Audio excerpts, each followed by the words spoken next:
I've come here today to tell you something. God has a plan for your life. I don't care who you are, where you've been, or what you've done. I don't care what somebody else has done to you. I don't care how bad life has treated you, how unfair life has been, or how stupid you have been.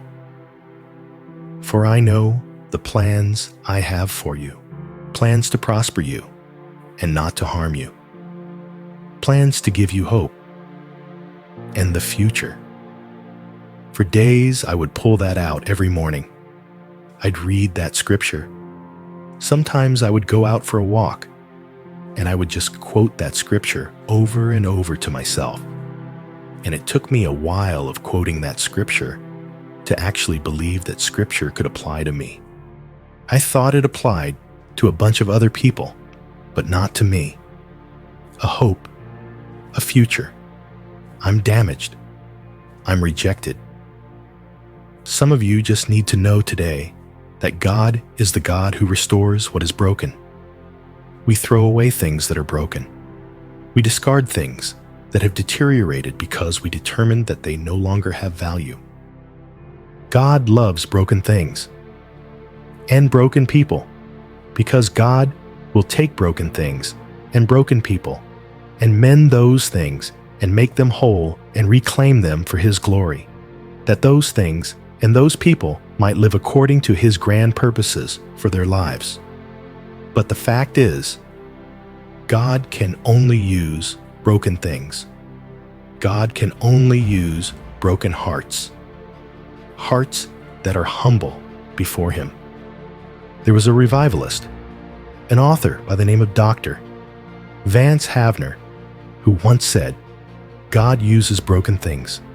It takes broken soil to produce a crop, broken clouds to give rain, broken grain to give bread, broken bread to give strength. And it's so true that broken heart God can use. God uses broken people white because broken people are humble, and He resists the proud, but He gives grace to the humble. God uses broken people. He bestows upon our brokenness His grace and His mercy, His patience and His kindness. Here's the thing I've learned about life. Either accept the season's over or cry about it the rest of your life. But when the season's done, the season's done. You got to be okay with it.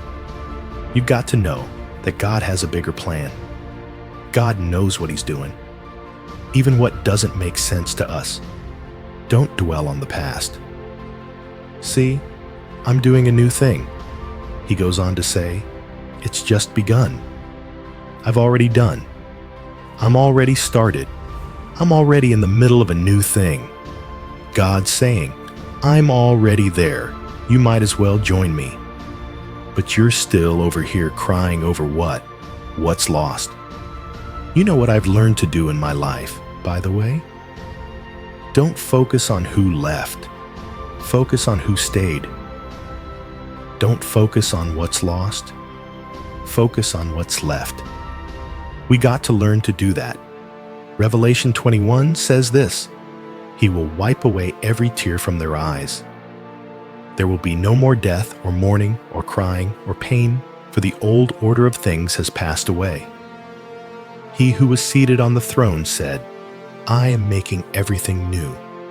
My favorite lines of Jesus. He said, I'm making everything new. There's a reason I'm going through this. I'm making everything new. When God comes in to renovate, He comes in to knock down the old stuff that He might create something new. With heaven before you, the best is always yet to come. Heaven is still before us. Amen. Stop feeling sorry for yourself. God can restore the years, even that you've wasted. Romans 8:28. If you will turn to Him, He works all things out for good to those who love God, who are called according to His purpose. And God is calling you today, but you will know that He is God, and there is no other God. When God creates something beautiful out of ashes, and God does something wonderful, does something out of nothing in my life.